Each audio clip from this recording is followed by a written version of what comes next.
तक, श्री गंगानगर से लेकर प्रतापगढ़ तक संपूर्ण राजस्थान को कवर करते हैं हम। राजस्थान की हर खबर देखते रहिए डीपीके न्यूज पर।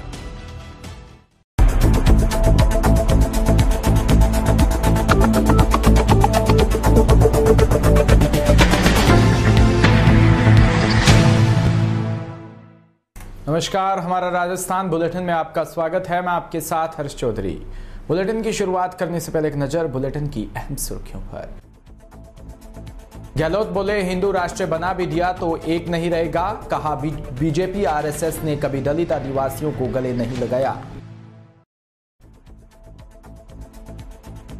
12 में अग्निपथ के विरोध में प्रदर्शन कर नरेंद्र मोदी का फूंका पुतला।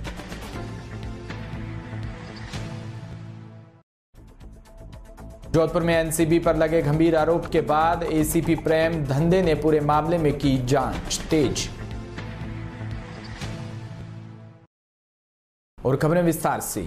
मुख्यमंत्री अशोक गहलोत ने बीजेपी आरएसएस पर फिर हमला बोला। गहलोत ने कहा कि बीजेपी वाले हिंदू राष्ट्र की बात कर रही हैं। क्या हिंदू धर्म के नाम पर ये हिंदू धर्म राष्ट्र बनाकर एक रख पाएंगे? हिंदू राष्ट्र बना भी दिया तो एक नहीं रख पाएंगे। यही हिंदू लोग बाद में बात करेंगे कि ये तो शेड्यूल कास्ट के लोग हैं। आज तो बीजेपी के लोग शेड्यूल कास्ट और ट्राइबल को गले लगा रहे हैं कि आप हिंदू हो। इनकी आत्मा से पूछो, बीजेपी आरएसएस ने कभी भी शेड्यूल कास्ट और ट्राइबल को गले नहीं लगाया। गहलोत ने कहा कि बीजेपी आरएसएस से चाहता हूं कि धर्म के नाम पर पाकिस्तान बना। क्या कारण है कि उसके 2 टुकड़े हो गए? जब मुस्लिम देश था तो एक ही धर्म के लोग थे, फिर वह टूट कैसे गया? धर्म के आधार पर एक मुल्क बनना अलग बात है, उसका कायम रहना अलग बात है। धर्म के नाम पर देश बन सकते हैं, लेकिन एक रहेगा ये गारंटी नहीं। यही बात हिंदू राष्ट्र पर लागू होती है। आज ये हिंदू राष्ट्र की बात कर रही हैं। अमित शाह हिंदी के लिए 2 शब्द बोल रही हैं। पूरा दक्षिण उठ खड़ा हुआ। अमित शाह को अपने शब्द वापस लेने पड़े। जब भाषा के नाम पर लोग भड़क सकते हैं तो आप सोचिए कि इनकी सोच क्या है। गहलोत कांग्रेस मुख्यालय दिल्ली में मीडिया से बातचीत कर रहे थे। रावतसर से खबर, जहां आज विधायक धर्मेंद्र मोची की अध्यक्षता में भाजपा की ओर से जनसंघ के संस्थापक सदस्य सुंदर सिंह भंडारी की पुण्यतिथि मनाई गई। विधायक धर्मेंद्र मोची ने अपने आवास पर सुबह 9 बजे जनसंघ के संस्थापक सदस्य सुंदर सिंह भंडारी की पुण्यतिथि पर उनकी छवि पर पुष्पांजलि अर्पित की। इस दौरान विधायक धर्मेंद्र मोची ने बताया कि सुंदर सिंह भंडारी एक भारतीय राजनीतिक थे। वो भारतीय जनता पार्टी के वरिष्ठ नेता थे और जनसंघ के संस्थापक सदस्यों में से एक थे। इस दौरान भाजपा नेत्री किरण मेघवाल ने कहा कि वो राजस्थान में ही जनसंघ के संगठन मंत्री रहे। उनके प्रयास से चुनाव में राजस्थान से जनसंघ के 8 विधायक जीते। बहुत शीघ्र ही जनसंघ का काम गांव-गांव में फैल गया। पालिका उपाध्यक्ष हेमंत पचार ने बताया कि वो अति साहसी व स्थिर मति के व्यक्ति थे। इस कार्यक्रम में पार्टी के सभी कार्यकर्ता और पदाधिकारी उपस्थित रहे। आहोर जनसंघ के संस्थापक सदस्य भाजपा के वरिष्ठ नेता सुंदर सिंह भंडारी की पुण्यतिथि पर स्थानीय विधायक कार्यालय आहोर में विधायक छगन सिंह राजपुरोहित के नेतृत्व में भाजपा कार्यकर्ताओं ने बुधवार को छाया चित्र के सामने दीप प्रज्वलित कर पुष्पांजलि अर्पित की और विधायक छगन सिंह राजपुरोहित ने सुंदर सिंह भंडारी की जीवन इतिहास पर प्रकाश डालते हुए जनसंघ की रीढ़ की हड्डी थे सुंदर सिंह भंडारी। बारां के केलवाड़ा से खबर, जहां ब्लॉक कांग्रेस कमेटी शाहबाद के कार्यकर्ताओं ने नेतृत्व में प्रधानमंत्री नरेंद्र मोदी का पुतला दहन किया। ब्लॉक प्रवक्ता सोनू शर्मा ने बताया कि सभी ब्लॉक के कार्यकर्ताओं द्वारा उप तहसील से प्रधानमंत्री नरेंद्र मोदी के पुतले के साथ रैली के रूप में नारेबाजी करते हुए विश्वकर्मा तिराहे पर पहुंचकर प्रदर्शन कर नरेंद्र मोदी का पुतला दहन किया। हाल ही में केंद्र सरकार द्वारा केंद्रीय एजेंसियों का दुरुपयोग करते हुए कांग्रेस के पूर्व राष्ट्रीय अध्यक्ष राहुल गांधी को बेवजह परेशान करना व देश में संविधान को नष्ट करना, देश के युवाओं के भविष्य पर अग्निपथ भर्ती जैसे निर्णय लेना देश के युवाओं के भविष्य के साथ खिलवाड़ है, जिसे किसी भी हालात में राहुल गांधी और कांग्रेस के कार्यकर्ता बर्दाश्त नहीं करेंगे। मोदी की जन विरोधी नीतियों के खिलाफ राहुल गांधी और देश का एक एक कांग्रेस का कार्यकर्ता लड़ता रहेगा। प्रदर्शन के दौरान ब्लॉक कांग्रेस कमेटी शाहबाद, पूर्व ब्लॉक अध्यक्ष रामचरण मेहता, जिला परिषद सदस्य रवि किरार, यूथ प्रधान प्रतिनिधि सुवालाल मेहता मौजूद रहे। सूरतगढ़ में राजस्थान के कोषालय व उप कोषालय को बंद करने व उसकी जगह एंड अकाउंट सिस्टम लागू करने और अंकेक्षण व्यवस्था को समाप्त करने की आशंका के चलते राजस्थान के समस्त देखा कर्मियों में भारी रोष है। राजस्थान अकाउंटेंट्स एसोसिएशन के भगवान के फलस्वरूप राजस्थान अकाउंटेंट्स एसोसिएशन जिला शाखा सूरतगढ़ ने जिला कलेक्टर सूरतगढ़ को ज्ञापन सौंपा। मुख्यमंत्री से मांग की कि कोषालय व उप कोषालय की वर्तमान व्यवस्था पूर्व की भांति रखते हुए लेखा कर्मियों के पदों को समाप्त होने से रोकने व आंतरिक अंकेक्षण की जगह सामाजिक अंकेक्षण जयपुर में दिए गए धरने के संबंध में सरकार की ओर से दिए गए आश्वासन पर पूर्ण रूप से लागू करें।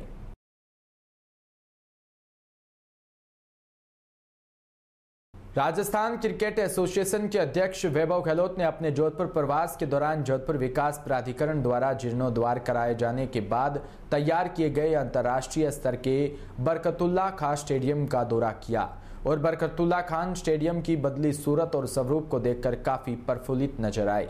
जोधपुर के जिला कलेक्टर हिमांशु गुप्ता से लेकर जोधपुर विकास प्राधिकरण के आयुक्त इंद्रजीत यादव ने जहां राजस्थान क्रिकेट एसोसिएशन के अध्यक्ष वैभव गहलोत को बरकतुल्ला खान स्टेडियम में कराए गए विकास कार्यों की जानकारी दी।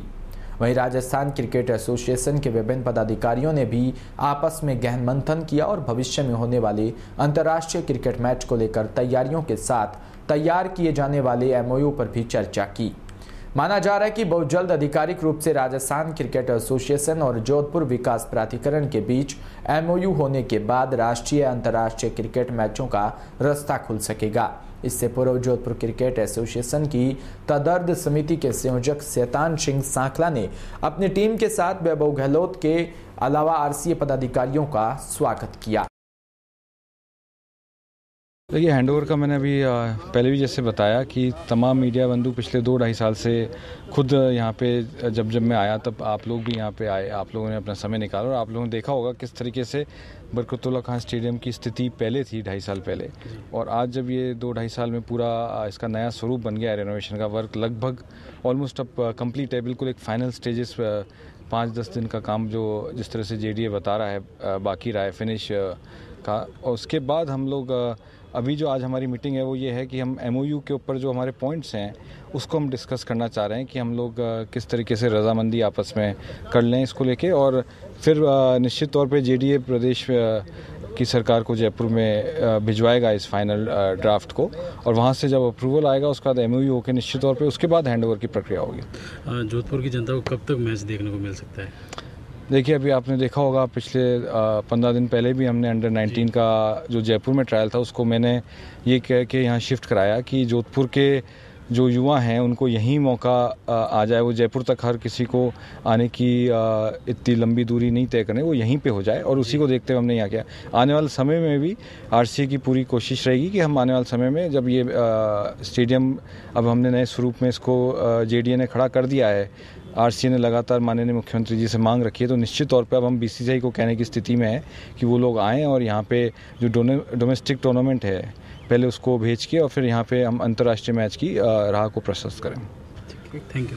जोधपुर में पुष्करना सर्जन सोसाइटी और पुष्करना चिंतन के तत्वाधान में भूतनाथ महादेव मंदिर के पार्क में आयोजित निःशुल्क साफा बांधने का 5 दिवसीय प्रशिक्षण बुधवार को शुरू हुआ।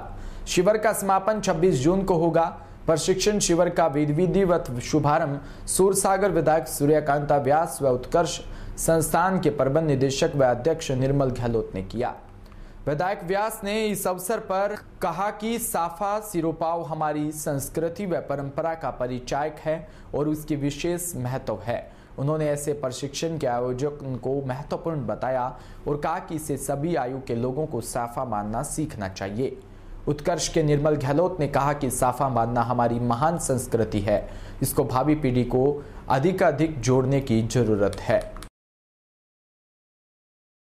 साफा बांधने का प्रशिक्षण कार्यक्रम चल रहा है। जैसे कि जीजी ने कहा कि ये बहुत जरूरी है, और जैसे अपने चौपास में स्कूल में साफा बांधने का एक प्रशिक्षण का कोर्स है, वैसे ही मैं जीजी को और पूरे आयोजकों को जो इस साफा प्रशिक्षण कार्यक्रम के आयोजक हैं उन सबसे निवेदन करूंगा कि ऐसे कुछ स्कूल्स, कुछ कॉलेज, वहाँ पे इसको एक अनिवार्य पाठ्यक्रम के रूप में कैसे जोड़ सकते हैं, इसको देखना चाहिए।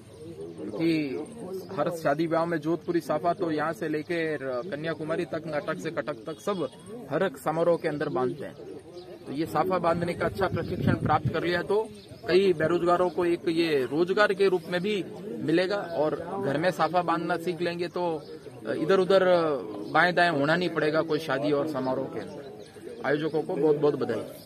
राजस्थान विद्युत कर्मचारी संघ सूरतगढ़ थर्मल इकाई ने पुरानी पेंशन स्कीम लागू करवाने के लिए हस्ताक्षर अभियान का बैनर 3 जगह सब क्रिटिकल, सुपर क्रिटिकल व प्रशासनिक भवन में लगाकर सभी कार्मिकों के हस्ताक्षर करवाए व पुरानी पेंशन स्कीम लागू करवाने की मांग की। इसमें सब क्रिटिकल के मुख्य अभियंता SP बंसल ने सुझाव दिया कि इस मांग से 2004 से पूर्व के पेंशन से वंचित कार्मिकों के लिए भी पेंशन देने की मांग शामिल की जाए। संयुक्त महामंत्री जसवीर सिंह निज्जर ने तुरंत मार्कर से बैनर पर यह मांग अंकित कर दी व पूरे प्रदेश में भी ऐसा करने का आग्रह किया। मुख्य अभियंता सहित अतिरिक्त मुख्य अभियंता, उप मुख्य अभियंताओं व अधीक्षण अभियंताओं और क्रिटिकल के मुख्य लेखा अधिकारी सहित अनेक कार्मिक विकास मेगा सहायक अभियंताओं और कनिष्ठ अभियंताओं और तकनीकी कार्मिकों व लेखा शाखा कार्मिकों सहित सैकड़ों हस्ताक्षर कार्मिकों के किए गए। इसमें पावर इंजीनियर एसोसिएशन के अध्यक्ष बलबीर चौधरी, राजस्थान विद्युत कर्मचारी संघ के अध्यक्ष भी मौजूद रहे। जोधपुर से खबर, जहां एनसीबी पर लगे गंभीर आरोप के बाद एसीपी प्रेम धंधे ने पूरे मामले में जांच तेज कर दी। एनसीबी ने सुमेरा राम को पूछताछ के लिए अपने पास लिया है। दरअसल कुलदीप सिंह पंवार ने रिपोर्ट दर्ज करवाते हुए बताया कि उसके बुआ के बेटे के भाई सुमेरा राम को एनसीबी के लोगों ने पकड़ रखा है और पहले 30 लाख रुपए मांगे गए और फिर 20 लाख और फिर जितने भी ले आने की डिमांड की जा रही है। उसने एसीबी के अधिकारियों से संपर्क करने की कोशिश की लेकिन संपर्क नहीं हो पाया। आखिरकार सीएचबी पुलिस से संपर्क किया, जिस पर पुलिस ने अशोक उद्यान के पास से 2 एनसीबी लोगों के साथ सुमेरा राम मिला। साथ ही उनकी कार से परिजनों द्वारा 5 लाख रुपए बरामद हुए। पुलिस को कार में किसी तरह का कोई मादक पदार्थ नहीं मिला। एसीपी प्रेम धंधड़ी ने अनुसंधान शुरू कर दिया। इस बीच एनसीबी की तरफ से रिपोर्ट दर्ज करवाई और बताया गया कि मुखबिर की सूचना के आधार पर उन्होंने उस कार्रवाई को अंजाम दिया था और गाड़ी में 8 से 10 किलो अफीम था जो परिजनों ने खुद बुर कर दिया। पुलिस ने दोनों पक्षों की रिपोर्ट दर्ज कर ली और मामले में अनुसंधान शुरू कर दिया। इस बीच एनसीबी ने सुमेरा राम को अपने पास लिया और उससे पूछताछ शुरू की है।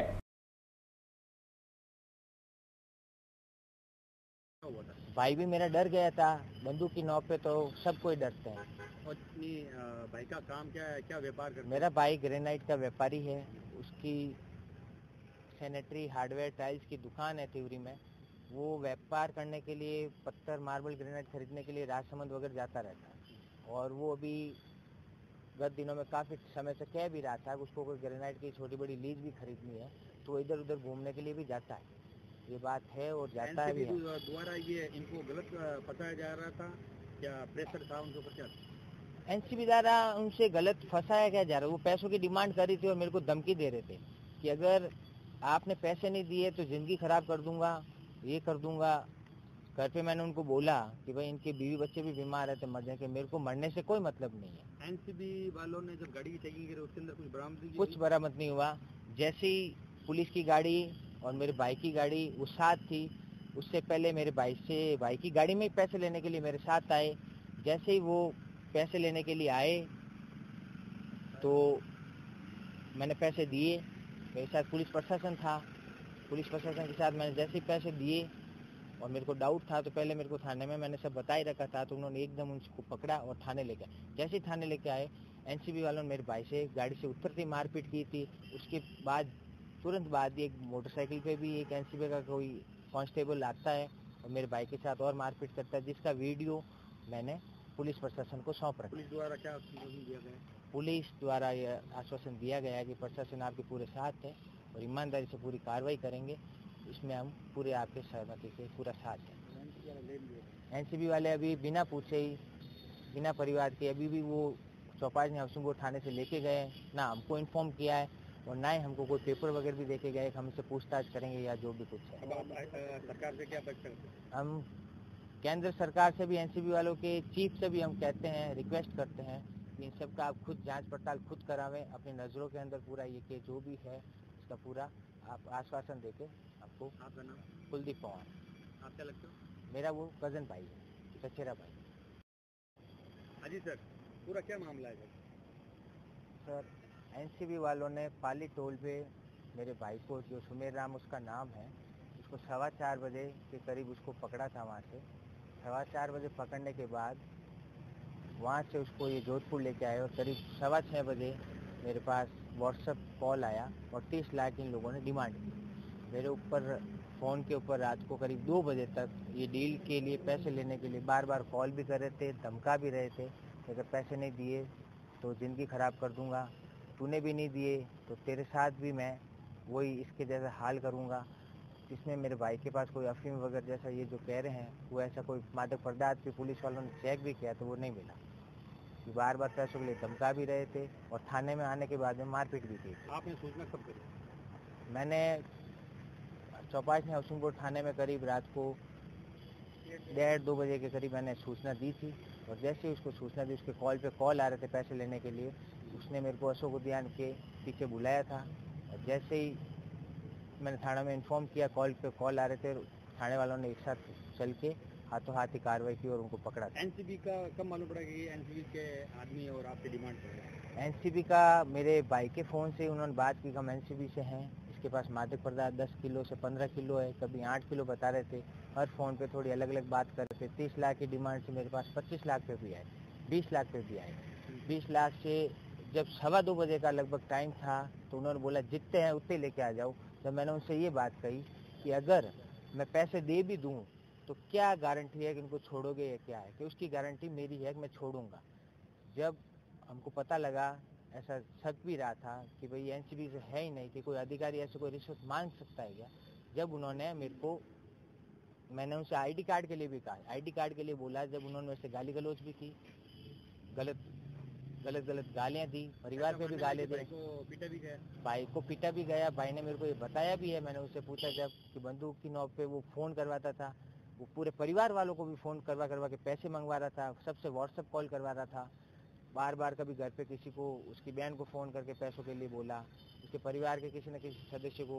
और पैसे लेने के बाद मेरे को बोलते थे कि आप उस आदमी से पैसे लेके भी आओ, और वो वहाँ से पैसे लेने के बाद कंफर्म भी करते थे कि पैसे लिए या नहीं लिए, हर चीज़ का। आपसे एनसीबी वालों ने पैसे कुल कितने ले लिए? मेरे पास पहले 30 लाख की डिमांड आई, 30 से 25 की आई, 25 से 20 की आई। जब मेरे पास 5 लाख रुपए का ही इंतजाम हो रखा, जब मैंने 5 लाख रुपए उन्होंने मेरे को गाड़ी में रखने के लिए बोला और मैंने उसकी, मेरे भाई की जो गाड़ी थी ब्रीजा, उस गाड़ी में मैंने पैसे सीट। मामले को लेकर अधिकतर से एनसीबी द्वारा और पुलिस द्वारा क्या मामला रहा? एक रिपोर्ट प्राप्त हुई है, कुलदीप नाम से है साथी। उसने ये बताया कि उसके बुआ का लड़का है जिसका नाम सुमेरा राम है, इसको कि पाली रोड टोल के पास से एनसीबी ने चेकिंग के लिए रोका और गाड़ी चेक करने के बाद में उसकी गाड़ी में कोई सामान नहीं मिला, लेकिन एनसीबी उसको साथ में लेके पूरा दिन घूमती रही और उससे पैसों की डिमांड की। और पैसों की डिमांड के रूप में सुमेरा राम जो था उसने कुलदीप से संपर्क किया और उसको बताया कि कुछ लोग हैं जो अपने आप को एनसीबी होने का बता रहे हैं और इतने रुपए की डिमांड कर रहे हैं।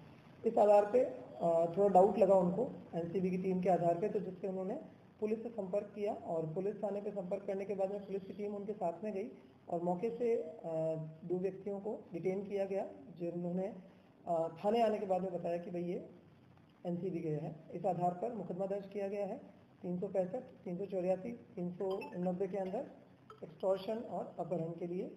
और इसी के साथ में एनसीबी के द्वारा एक रिपोर्ट प्राप्त हुई है जिसके अंदर उन्होंने बताया है कि भाई हमने एक गाड़ी की मुखबिरी थी हमारे पास में, जिसमें हमने उस गाड़ी को पाली टोल के पास में रोका और उसके चेक किया, उसको कुछ सामान नहीं मिलने पर हमने उस व्यक्ति को छोड़ दिया। लेकिन इवनिंग में दोबारा सेम रिपोर्ट हमें मुखबिरी प्राप्त हुई, जिससे जाके हमने उस व्यक्ति को जब डिटेन किया तो उसके पास से इन्हें अफीम मिली और जिसको इन्होंने अपने कब्जे में रखते हुए सप्लायर और रिसीवर को पकड़ने के लिए कार्रवाई करनी चाहिए, जिसको कि पुलिस और जो सिविल लोग थे, इनके रिश्तेदार थे, उन्होंने आके और उनके आने के चक्कर में गाड़ी जो थी वो और माल जो है खुद बुध किया। तो उनकी जो रिपोर्ट है उसके आधार पर भी जांच में लिया गया है और उस पर भी फैक्ट्स जो हैं उन पे जांच की जाएगी और आगे कार्रवाई की जाएगी।